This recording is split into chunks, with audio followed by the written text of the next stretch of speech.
Ahmedabad crime બ્રાન્ચે Vadaj વિસ્તારમાંથી MD ડ્રગ્સના જથ્થા સાથે પતિ પત્નીની ધરપકડ કરી છે।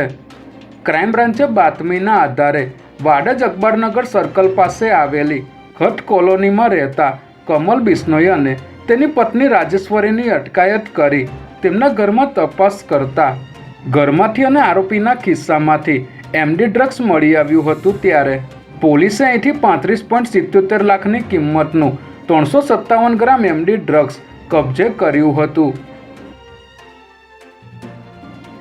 અસારવા સિવિલ હોસ્પિટલમાં પોલીસને થાપ આપીને બિલોદરા જેલમાંથી લવાયેલા દારૂના કેસનો કેદી ફરાર થઈ ગયો હોવાની ઘટના સામે આવી છે।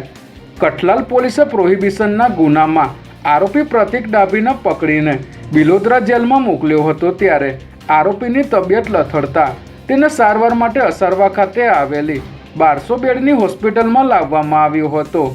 અહીં પોલીસકર્મી આરોપીને વોશરૂમ કરવા લઈ જતા હતા। તે સમયે દર્દીઓ અને સંબંધીઓની ભીડનો લાભ લઈને આરોપી ફરાર થઈ ગયો હતો। આ બનાવ અંગે શાહીબાગ પોલીસે ગુનો નોંધી આરોપીને ઝડપી લેવા ચક્રો ગતિમાન કર્યા છે। અમદાવાદના મેઘાણીનગર વિસ્તારમાં એક જ અઠવાડિયામાં 2 હત્યાના બનાવ સામે આવ્યા છે। જેમાં મેઘાણીનગર વિસ્તારમાં આવેલા ભાર્ગવ રોડ પર મોડી રાત્રે એક યુવકને પીઠ પર છરીના ઘા ઝીકીને મોતને ઘાટ ઉતારી દેવામાં આવ્યો છે।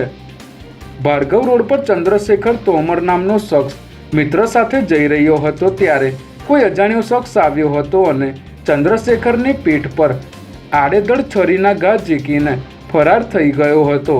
જે બાદ તેને સારવાર માટે સિવિલ હોસ્પિટલ લઈ જવાતા તેનું સારવાર દરમિયાન મોત થયું હતું। ત્યારે પ્રેમ સંબંધમાં યુવકની હત્યા થઈ હોવાની શંકાના આધારે પોલીસે આગળની કાર્યવાહી હાથ ધરી છે।